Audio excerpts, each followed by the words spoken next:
Assalomu alaykum hammaga. Bugun Oziq-ovqat texnologiyasi va muhandisligi xalqaro institutining katta o'qituvchisi ustozim Farruh To'xtashev bilan birgalikda sizlarga GMO haqida to'liqroq ma'lumot beramiz. To'liqroq deyishimga sabab, GMO haqidagi ma'lumotni 5 yoki 10 daqiqalik videoda tushuntirish qiyin, sababi GMO haqida ma'lumot ko'p. Mana shunday ma'lumotlarni bugun ustozim bilan birgalikda sizlarga imkon qadar yetkazib berishga harakat qilamiz. Ustoz, GMO o'zi nima va u qanday yaratiladi? GMO bu geni modifikatsiyalangan organizm, ya'niki bugungi kunda bizga ma'lumki yer yuzidagi aholi soni kundan kunga tobora o'sib bormoqda. Albatta bu insoniyat oldida oziq-ovqatga bo'lgan deylik kiyim-kechakka, dori-darmonga bo'lgan talabni orttiradi. Bu har bitta davlatni oldidagi turgan muammo. Chunki insoniyat o'sib borishi bilan albatta ularda ijtimoiy, iqtisodiy ijtimoiy-iqtisodiy ehtiyoji ortib boradi. Mana shu ehtiyojni qondirish bu biotexnologlarda, seleksioner olimlarda oldidagi turgan katta vazifasi. Chunki bugungi kunda hisob-kitoblarga qaraydigan bo'lsak, dunyodagi yetishtiriladigan mahsulotni 30-50% gacha bo'lgan qismi turli xil zararkunandalar yoki kasalliklar oqibatida yo'qolib boradi. Mana shu geni o'zgartirilgan organizmlarda esa ushbu yo'qotishlarga yechim topish mumkin bo'ladi. Yoki bo'lmasam deylik bugungi kundagi statistikani oladigan bo'lsak, hozirgi kunda 450 milliondan ortiq kishi qandli diabet kasalligi bilan og'riydi. Bu 2040-yilgacha bo'lgan prognozda 700-800 milliongacha yetishi kutilyapti. Chunki yildan yilga mana bu noto'g'ri ovqatlanish yoki ekologiyaning buzilishi hisobiga qandli diabet kasalligi yildan yilga ortib borishi mana shu prognozni keltirib chiqaradi. Mana shu insulin gormonini albatta olishda ham geni o'zgartirilgan organizmlardan nima qilinadi? Foydalanadi. Qandli diabet bilan og'rigan bemorlar albatta insulinga muhtoj bo'ladi. Shu yuqorida aytganimizdek, agar statistika 2040-yilga borib 700 million, 800 million aholi qandli diabet bilan og'riydigan bo'lsa, albatta unga nima kerak? Insulin kerak. Xo'sh, buni shuncha qandli diabet bilan og'rigan aholini qanday davolaydi?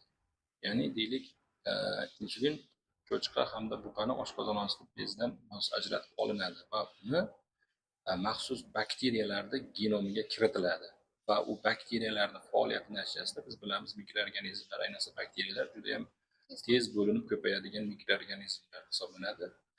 Mana shu GMO bakteriyalar hisoblanadi, ya'ni geni o'zgartirilgan organizm bakteriyalar. Shularning faoliyati natijasida insulin gormoni ishlab chiqarilish ko'paytiriladi. Shuning uchun bizda deylik gen muhandisligi, gen injeneriyasi deganda bu hozirgi kunda seleksiya sohasida, qishloq xo'jalik sohasida, oziq-ovqat sohasida, farmatsevtika sohasida kerak bo'ladigan eng muhim kasblardan biri hisoblanadi. Shuning uchun bizda aholining o'rtasida misol GMO deganda har xil zararli yoki kasallik qo'zg'atadigan narsani tushunmaslik kerak deb o'ylayman. Keyingi savolimiz ustoz, GMO bilan oddiy seleksiya o'rtasidagi farq. GMO bilan oddiy seleksiya o'rtasidagi farq tushuntiradigan bo'lsak, seleksiya shunday narsaki, seleksiya bu bir xil o'simlik navlari o'rtasida chachishtiriladi. Deylik, o'zimizda bug'doy misolida oladigan bo'lsak, ya'ni kundalik iste'mol qiladigan bug'doyimiz, deylik, qiltiriqsiz bizda bug'doy navimiz Qozog'istonda qaysidir bir bug'doy navi bilan nima qilinadi? Chachishtiriladi va o'shaning natijasida yaxshi navli nima olinadi? Bug'doy navi olinadi. Yoki g'o'za navlarini oladigan bo'lsak, ko'p martali kombinatsiyalar natijasida duraga yakka tanlash yo'li bilan nima qilinadi? Olinadi. Ya'ni g'o'zadan hosildor navli g'o'za olinmoqda. GMOni oladigan bo'lsak, GMO shunaqa bizga imkoniyat beriladiki, ya'ni geni modifikatsiyalangan organizmda misol uchun piyozni olaylik yoki biror bir meva sabzavotni olaylik, -1 gradusga tushganda nima qilinadi? Muzlaydi va uni qaytadan biz ishlatib olamiz. Deylik, piyoz -1 gradusda yoki olma minus haroratga tushganda nima qilinadi? Muzlaydi. Mana shuni endi biz sovuqqa chidamli navini yaratmoqchimiz. Deylik, Antarktida, Arktikada yashovchi biror bir baliq deylik. Uni genlarida shunaqa nimalar borki, ular 9-10 undan yuqori minus haroratlarga chiday oladi. Ana shuni genidagi o'sha minus graduslarda chidashligiga javob beradigan biror bir gendan DNKsini olib turib, piyozdagi nimani sovuqqa bardoshlikka javob beradigan genni nima qilamiz? Olib tashlab, uni o'rniga plazmitlar yordamida mikroorganizmlar bilan birgalikda yuboramiz. Ana shu u yerda endi ular nima bo'ladi? Sovuqqa bardoshli yangi navlar yaratiladi. Ya'ni keyin biz hech qachon seleksiya yo'lida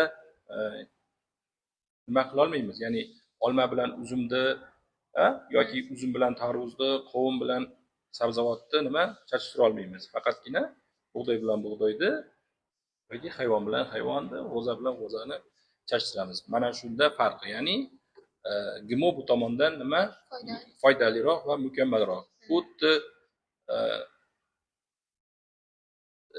mana biotexnologlar nimani konstruktori desagan bo'laveradi. Genlarni konstruktori desagan bo'laveradi. Qaysi bir foydali kechirasizlar, foydali genni yoki foydali organizmning genini olib boshqa genga o'tkazishi mumkin. Keyingi savolimiz, qaysi sohalarda ko'p qo'llaniladi? Ya'ni eng ko'p ishlatiladigan eng ko'p ishlatiladigan sohalar hozirgi kunda qishloq xo'jaligi, farmatsevtika, oziq-ovqat sanoati, tibbiyot, mana shu sohalarda ishlatiladi. Oziq-ovqat yoki qishloq xo'jaligi sanoatida oladigan bo'lsak, misol uchun mikroorganizmlar yoki kasallik qo'zg'atuvchi bakteriyalar yoki bo'lmasa har xil kasalliklar bugungi kunda qishloq xo'jaligiga nima qilishi mumkin? Zarar yetkazishi mumkin. Yoki hasharotlar deylik. Mana shu hasharotlarga chidamli navlarni yaratishda albatta mana shu geni modifikatsiyalangan yangi organizmlar nima qiladi? Olinadi. Deylik, o'sha hasharotlarga chidamli bo'lgan bug'doy navi yoki makka navi, ularni hasharotlar nima qila olmaydi? Iste'mol qila olmaydi va ularga zarar yetkaza olmaydi. Chunki ularning geni ularga qarshi himoyalangan, ularga kerak bo'lsa pestisid darajasida ishlab chiqariladigan qanaqadir zaharlar ishlab chiqarishi mumkin. Tushunarli. Keyingi savolimiz, eng ko'p tarqalgan GMO mahsulotlari. Eng ko'p tarqalgan GMO mahsulotlari shu oziq-ovqat hamda qishloq xo'jaligi mahsulotlari hisoblanadi. Bu istalgan dehqon bozori yoki supermarket hammasida nima qilinadi? Oziq-ovqat mahsulotlarida mavjud. Faqat bu ba'zi mamlakatlarda ruxsat etiladi, ba'zi mamlakatlarda ruxsat etilmaydi. Lekin ba'zi mamlakatlarda esa nima qilinadi? Alohida mana bu GMO, mana bu organik mahsulot, mana bu tabiiy mahsulot deb sotiladi. Endi GMOni ham men notabiiy mahsulot demoqchi emasman, lekin ba'zi davlatlarda shu alohida GMOligi nima qilinadi? Aytib sotiladi. Shuning uchun makka jo'xori, raps, misol uchun yana meva sabzavotlar, umuman olganda qishloq xo'jaligi mahsulotlari, oziq-ovqat mahsulotlarida GMO ko'p qo'llaniladi. Keyingi savolimiz, nega bolalar ovqatiga GMOsiz deb yoziladi? Nimaga bolalar ovqatida GMOsiz mahsulotlardan foydalaniladi? Bu o'zi aslida oziq-ovqat bolalar oziq-ovqatida GMO mavjud bo'lmaydi, chunki bolalar mahsulotida ayniqsa biz respublikamizda GMO qo'llash qat'iyan taqiqlangan. Bu bir marketing usuli. Ya'ni GMOsiz desa, u nima? Mahsulot demak GMOsiz ekan, tabiiy ekan, kuchli ekan, sifatli ekan degan ma'noda odamlar xarid qilishi mumkin bo'ladi. Lekin aslida unda hech qanaqa GMO mavjud emas. Chunki bizning respublikamizda o'zi GMOni o'lchab beradigan yoki GMO mavjud emasligini aniqlovchi laboratoriyalar ham mavjud emas. Chunki har bir mahsulot no GMO yoki free GMO yoki umuman olganda GMOsiz degan nima qilganda albatta unga javob berish kerak. Chunki har bitta mahsulot sotilishidan avval yoki ishlab chiqarishdan avval nima qilinadi? Davlat standartidan o'tkaziladi.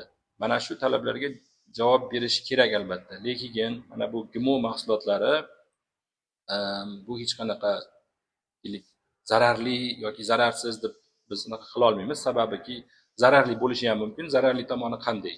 Zararli tomoni, deylik, qaysidir bir mahsulotga sizda allergiyangiz bor. Deylik, yer yong'oqqa sizda allergiyangiz bor. Biz uni o'sha genni makka jo'xoriga o'tkazdik. Ya'ni sir hosil bo'lsin deb makka jo'xoriga o'tkazdik yoki biror bir funksiyasini olish uchun. O'shandagi endi makka jo'xorining geni sizda allergiya qo'zg'ab qo'yishi mumkin. Shu sababdan bu nimaroq birozgina zararliroq turishi mumkin. Endi bolalarda umuman bizda qat'iyan taqiqlanishini sababi bolalarda hali nima bo'ladi? Organizm yaxshi rivojlanmagan, immuniteti kuchli emas. Shuni hisobiga mana bu har xil allergik reaksiyalar, allergik kasalliklar yoki o'sha mahsulotlar bolaga noto'g'ri ta'sir qilib qolmasligi uchun deylik yosh bolalarning mahsulotlariga GMO qo'shish mumkin emas. Ba'zi davlatlarda lekin ruxsat etilganlari ham bor. Keyingisi gumon kattalar uchun zararsizmi degan, ya'ni bolalar uchun zararli hisoblanadi. Bunday olib qaraganda to'g'rimi?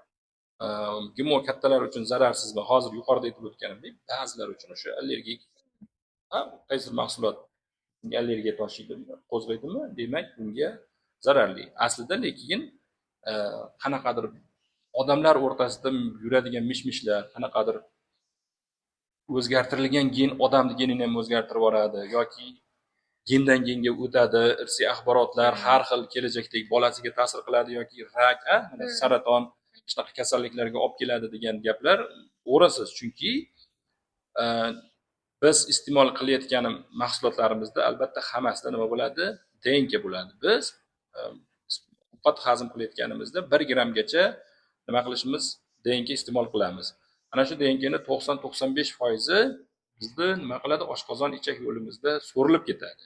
Qolgan 5% ham olimlar buni aniqlagan, olimlar bular ustida ish olib borgan, hech qanaqasiga bizni qonimizga to'g'ridan to'g'ri ichagimiz orqali nima qilmaydi? So'rilmaydi, o'tmaydi. Ya'niki GMO mahsulotlarning geni o'zgartirilgan mahsulot, biror bir mahsulotning geni o'zgartirilgan bo'lsa, u ichkariga kirib, sizni geningizni o'zgartirishi bu tasdig'ini topmagan, buni hech qanaqasiga iloji yo'q. Uni sizni geningizni o'zgartira olmaydi yoki qanaqadir saraton yo boshqa og'riqli kasalliklarni keltirib chiqarish to'g'risida hali ilmiy nimalar, dalillar yetarli emas. Bo'ldi, rahmat, katta savollarimiz tugadi. Hammaga rahmat e'tibor uchun, foydali bo'lganidan xursandmiz.